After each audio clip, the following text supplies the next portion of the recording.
પરમાર્થ. જો આ લાઈનનો તમને મતલબ સમજવો હોય તો તમે લોગિન કરજો અને એમના દરેક એમાં સ્વાર્થ સાથે પરમાર્થ લખેલું હોય છે.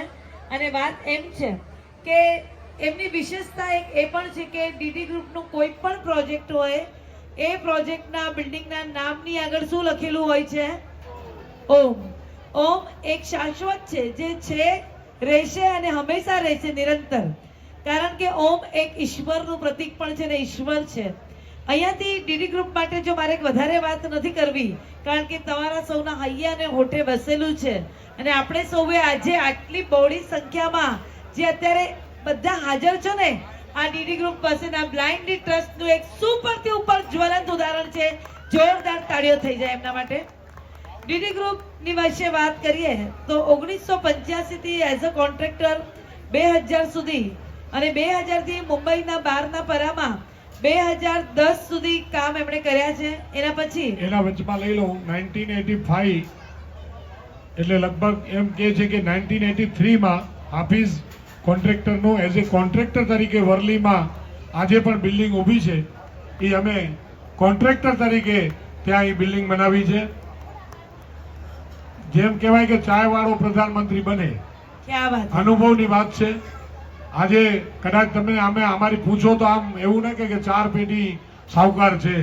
મનોજભાઈ સાંભળી રહ્યા છે જમતા જમતા, 4 પેઢી અમારી સાહુકાર નહીં કે કોઈ એમ કે છે કે 4 પેઢીથી કોન્ટ્રાક્ટર છે. એટલે અમે તો સાહેબ હાથે ઝાડુ મારવા વાળા છીએ. આમાંથી અમે આવ્યા છીએ અને આમાંથી જ અમને રહેવાનું છે. અમને ફોરેન નથી જવાનું, અમને અહીંયા ઇન્ડિયામાં રહીને આવી રીતે ડેવલપમેન્ટ કરવાનું છે. ક્યાં વાત હે. એમણે કીધું કે અમે 4 પેઢીથી ઝાડુ મારનારા છે, પણ એ વાત કહી દઉં તુલસીભાઈ, એક ઝાડુ મારનારા નહીં, તમે તો લોકોના હૃદયમાં જાદુ કરનારા છો. લોકોના હૃદયમાં જાદુ કરનારા છો એવા તુલસીભાઈ. અને કહેવાય છે એના ફાઉન્ડર એટલે મણિભાઈ દિવાણી, તુલસીભાઈ દામા, વલ્લભભાઈ દોડુ, ઈશ્વરભાઈ રામજીયાણી, અરવિંદભાઈ, પરેશભાઈ અને ચેતનભાઈ. કહેવાય છે કે સંગીતના 7 સ્વર બધાને ગમે અને આ સપ્તરંગી સપ્ત મેઘધનુષી જેવા સરસ એવા 7ની જોડી. કહેવાય છે કે ટીમ ફાઉન્ડર 2012 ના અને એમની જ વચ્ચે પરિવારમાં ઓલ યંગસ્ટર્સની ટીમ પણ રેડી થઈ ગઈ છે. એટલે બધું ઇન હાઉસ છે.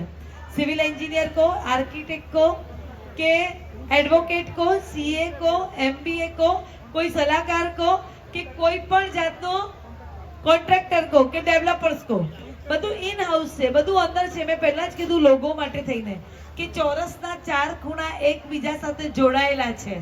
એમને ક્યાંય ચોરસના બહાર જવાની જરૂર નથી. અને આપણે તો પ્રભુ પાસે એટલું જ વેલ વિશેસ અને પ્રાર્થના કરીશું કે આવું જ ચોરસના 4 ખૂણા વર્ષ સુધી જોડાયેલા રહે અને સરસ એવા સફળતાના દરેક શિખરો સર કરે. તુલસીભાઈ અને એમની ટીમ માટે હું એટલું ચોક્કસ કહીશ, કદમ અસ્થિર હોય એને રસ્તો જડતો નથી. કદમ અસ્થિર હોય એને રસ્તો જડતો નથી. અને અડગ મનના તુલસીભાઈ અને એમના દરેક પાર્ટનરને હિમાલય પણ નડતો નથી. હિમાલય પણ નડતો નથી. ત્યારબાદ સુંદર એવા ઇન હાઉસ બધી જ ઘરની ટીમ છે. જૂના ફાઉન્ડર એઝ અ કોન્ટ્રાક્ટરની કાબિલિયત આજ પણ તેઓ ધરાવે છે. જૂના ફાઉન્ડર જે હતા ડીડી ગ્રુપના, જેમને 50 વર્ષનો અનુભવ છે. તો આ ડીડી ગ્રુપની વિશેષતા એ છે કે એમને કોઈને પણ બહારથી હાયર કરવા નથી પડતા, કારણ કે બધા જ એમના પોતાના ફેમિલી મેમ્બર્સ છે. અને વાત એમ છે કે ઘરનું ચોખ્ખું ઘી હોય ને તો એ મજબૂત હોય. ઘરનું બનાવેલું ચોખ્ખું ઘી તાકાત આપનારું હોય છે. એવી રીતના ઘરના દરેક સદસ્ય જો ઇન હાઉસ હોય તો એ ડીડી ગ્રુપને કીધું ને ડબલ ધમાકા જેવું હોય, સુપરથી ઉપર હોય. નીલધારા કોઓપરેટિવ ડીડી ડિઝાઇનિંગનું મોનોપોલી સૌથી આગળ બધાના વસ્તુમાં, બધા જ પ્રોજેક્ટમાં તેઓ ઓમ લગાડે છે. ઘાટકોપરના મેઇન લોકેશનમાં આ નીલધારા બની રહી છે. અને એટલું જ નહીં, ભગવાન નેમિનાથ ભગવાન પણ બિરાજમાન છે બાજુમાં. એવા સરસ પોઝિટિવ વાઇબ્રેશન પડી રહ્યા છે. આ નીલધારા મુંબઈના ટોપ 10 આર્કિટેક્ટ મનોજભાઈ દહીસરિયા, એમના મદદથી આ પ્રોજેક્ટ ડિઝાઇન થઈ રહ્યું છે. મનોજભાઈ દહીસરિયા અત્યારે અહીંયા ઉપસ્થિત છે. ક્યાં છો મનોજભાઈ? જરા હાથ ઊંચો કરજો. મનોજભાઈ દહીસરિયા, મનોજભાઈ જ્યાં પણ છો ત્યાંથી ફક્ત હાથ ઊંચો કરજો. હા, એ બાત તો એમના માટે જોરદાર તાળીઓ થઈ જાય. ડીડી ગ્રુપના સપોર્ટર, ઓલ સગાવાલા, સોસાયટી મેમ્બર, ડેવલપર્સ, ભૂતપૂર્વ બધા મેમ્બર્સ, વર્તમાનના અને ભવિષ્યના બધા મેમ્બર્સે અહીંયા બહોળી સંખ્યામાં હાજરી આપી તે બદલ સમસ્ત, હું તો કહીશ કે આ ડીડી ગ્રુપ પરિવાર છે. હું મેમ્બર્સ કહીશ એ વર્ડ સારો નથી લાગતો મને. આ પરિવાર છે અને કહેવાય છે કે વાર પર વાર થતો હોય ને ત્યારે જે સાથે ઊભો રહે ને એ છે ડીડી પરિવાર. એ છે ડીડી પરિવાર.